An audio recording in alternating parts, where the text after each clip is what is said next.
Okay, now we're going to transition between a 4-foot wide bale to a 5-foot wide bale.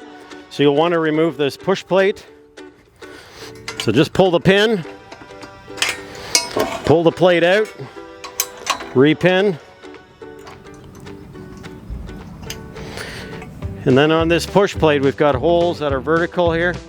So just make sure that the square tubing is closer to this side and it gets inserted this way.